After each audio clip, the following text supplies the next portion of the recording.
श्री गणेश और हनुमान जी का युद्ध।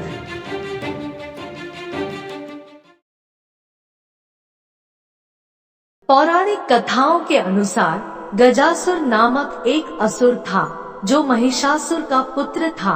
जब माता दुर्गा ने महिषासुर का वध किया तब वो अपनी माता के गर्भ में था। जब उसका जन्म हुआ और युवा अवस्था में पहुंचा तो उसने अपनी माता से अपने पिता की मृत्यु का कारण पूछा। तब उसकी माता ने बताया कि किस प्रकार माता पार्वती ने देवी दुर्गा के रूप में प्रकट होकर उसके पिता का वध किया।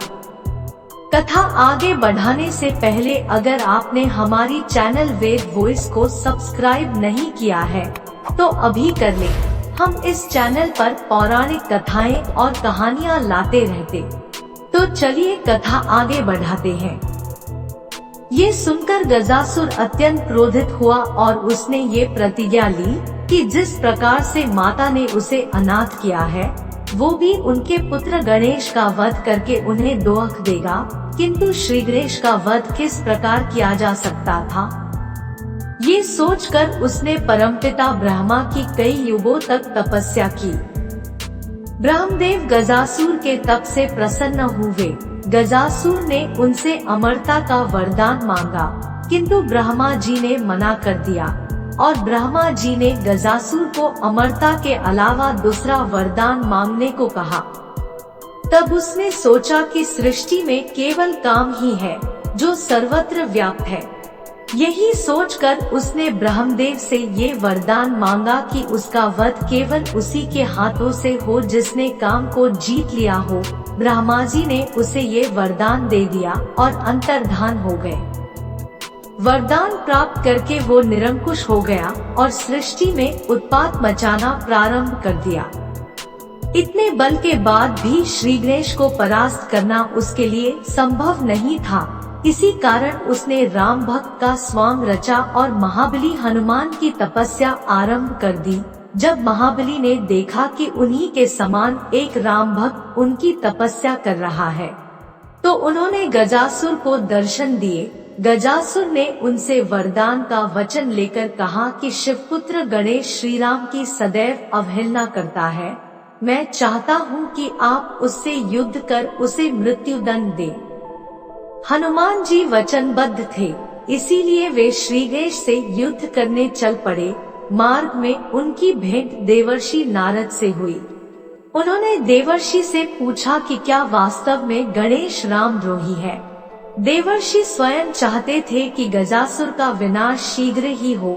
यही सोचकर उन्होंने झूठ तो नहीं बोला पर बात बदल कर कहा कि गणेश तो सदैव शिव भक्ति में लीन रहते हैं।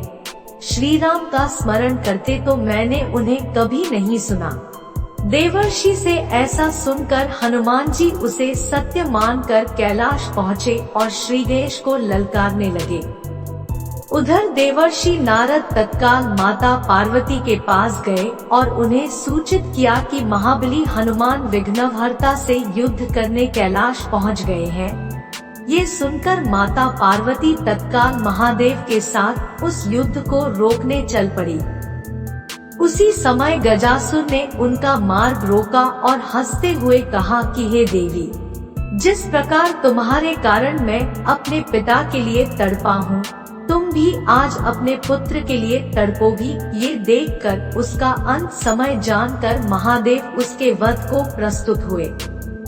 उधर हनुमान जी अपने पंचमुखी स्वरूप के साथ श्री गणेश से युद्ध करने लगे। दोनों रुद्र के ही अंश थे और दोनों की शक्ति की कोई सीमा नहीं थी। दोनों अनेक प्रकार के दिव्यास्त्रों से एक दूसरे पर प्रहार करने लगे किंतु उसका कोई परिणाम नहीं निकला। वे दोनों ऐसे देवता थे जिन्हें बचपन में ही अनेकों देवताओं से कई वरदान मिले थे। दोनों के बीच युद्ध बहुत देर तक चलता रहा किंतु कोई पीछे हटने को तैयार नहीं था। युद्ध को अधिक खिंचता देखकर श्री गणेश ने अपना अमोघ अंकुश हनुमान जी पर चलाया। पवन पुत्र ने अपनी अमोघ गदा को उसके प्रतिकार के लिए चलाया। जब दोनों दिव्यास्त्र टकराए तो पूरी सृष्टि हिल गई।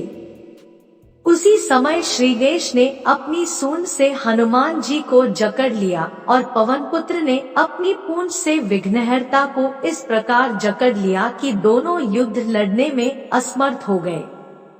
उधर गजासुर काल के वश में आकर महादेव से टकराया।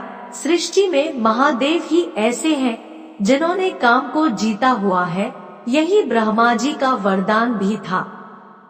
उस असुर का अंत समय निकट आया देखकर महादेव ने तत्क्षण अपने त्रिशूल से गजासुर का मस्तक काट लिया। इस प्रकार उस अन्यायी असुर का अंत हुआ। तब शिव शक्ति तत्काल उस स्थान पर पहुँचे जहाँ श्रीगणेश और हनुमान जी एक दूसरे को जकड़े विवश खड़े थे। महादेव ने उन दोनों को मुक्त किया और समझा बुझाकर उस युद्ध को रुकवाया। तब माता पार्वती ने हनुमान जी को गजासुर के छल के विषय में बताया और ये भी बताया कि वो असुर महादेव के हाथों मारा जा चुका है। माता ने कहा कि राम और महादेव में कोई भेद नहीं है, दोनों एक ही हैं। जो दोनों को अलग समझता है उन्हें किसी की भी भक्ति प्राप्त नहीं होती। तत्पश्चात माता के आग्रह पर महादेव ने हनुमान जी को अपना वही स्वरूप दिखाया जिस स्वरूप में श्री राम ने उन्हें रामेश्वरम में स्थापित किया था। उस स्वरूप में हनुमान ने उस ज्योतिर्लिंग में महादेव और श्री राम दोनों के दर्शन हुए। तब श्री गणेश और बजरंग बली ने हरिहर स्वरूप उस ज्योतिर्लिंग को प्रणाम किया। इस प्रकार हनुमान जी और श्री गणेश का युद्ध समाप्त हुआ और गजासुर का शिव जी के हाथों वध।